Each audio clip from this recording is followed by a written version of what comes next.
welcome to episode 8 of Teaching Tips. Today in this episode we're going to be looking at pronunciation and how to incorporate pronunciation into the classroom. But before I start, if you have any questions at all, please comment below. I'll endeavour to answer some of the questions that you may have, and I hope to see you in our future video, and we'll see how it goes. But anyway, let's start off. So it took me a long time to try and get used to and comfortable with teaching pronunciation in the classroom. I remember being introduced to the Phonemic Chart when I was doing the CELTA course at Seoul, and I kind of steered clear of it. I didn't particularly enjoy it that much, and it just seems something just too foreign for me. I don't know what it was, I just didn't like it. Anyhow, one book that I would recommend if you're keen to develop the confidence for teaching pronunciation, or if you're a new teacher and you want to learn a bit more about teaching pronunciation, or if you're doing the CELTA, for example, or the Trinity, I would recommend this book here. Okay, so it's the Book of Pronunciation. It's by Jonathan Marks and Tim Bowen, and it's got some wonderful practical tips in this book. There's also a CD at the back because there's some nice listening activities involved with this. And oh, my cat wants to come in. Right, so say hello. Okay. All right, catty. Okay, so where was I? Oh yes, Book of Pronunciation. Definitely recommend this book, and invest in this book because there's some wonderful ideas in this, and I've used this since trying to become comfortable with teaching pronunciation in the classroom. I feel a bit more confident of dealing with pronunciation as and when it comes up now, particularly for vocabulary, and when I first introduce pronunciation for students, I would recommend a couple of things. So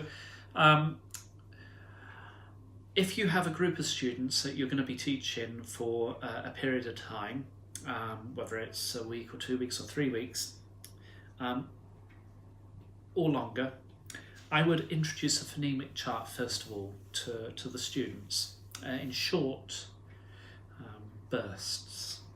Okay, so I would introduce this phonemic chart. It's in the book itself, and as with the phonemic chart in this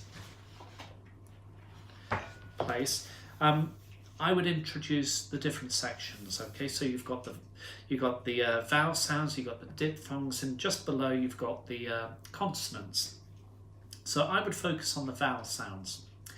Okay, and once you've introduced the vowel sounds, the diphthongs will be very simple for the students to understand because it's just two vowel sounds combined together. Okay, so I would go through bit by bit. I would write particular words up on the whiteboard, and my cat's having a nibble. And the boiler's kicked in now. That's great. Right. Okay. I would introduce particular words. So, for example, sheep, and then focus on the particular vowel sound, like the double E, and then ship, and then focus on the small, short I sound, and then highlight these and introduce the particular sounds in the vowels. And as I said, the diphthongs you can teach just after the vowels.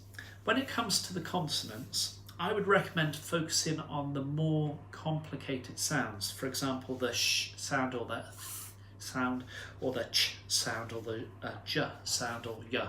Okay, because when you look at the consonants, about 2/3 of them are quite easy to understand. So you have a p or a f sound, or a m or n sound, and they're easy because you look at it and go, oh yeah, that's the way I read it anyway.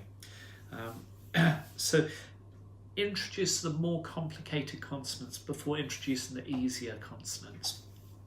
Okay, to consolidate after that, maybe a second stage another day, I would introduce key vocabulary if you're teaching a class.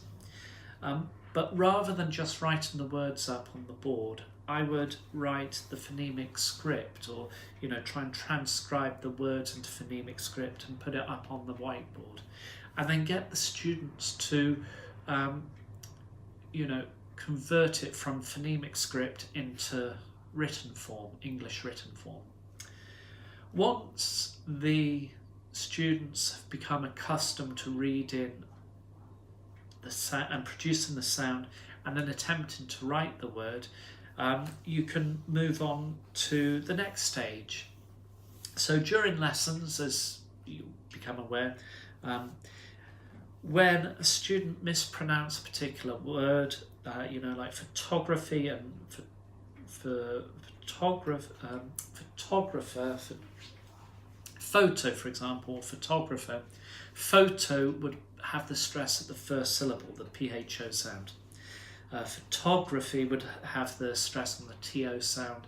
So students need to become aware of where the stress is and the different stress patterns and that sort of thing.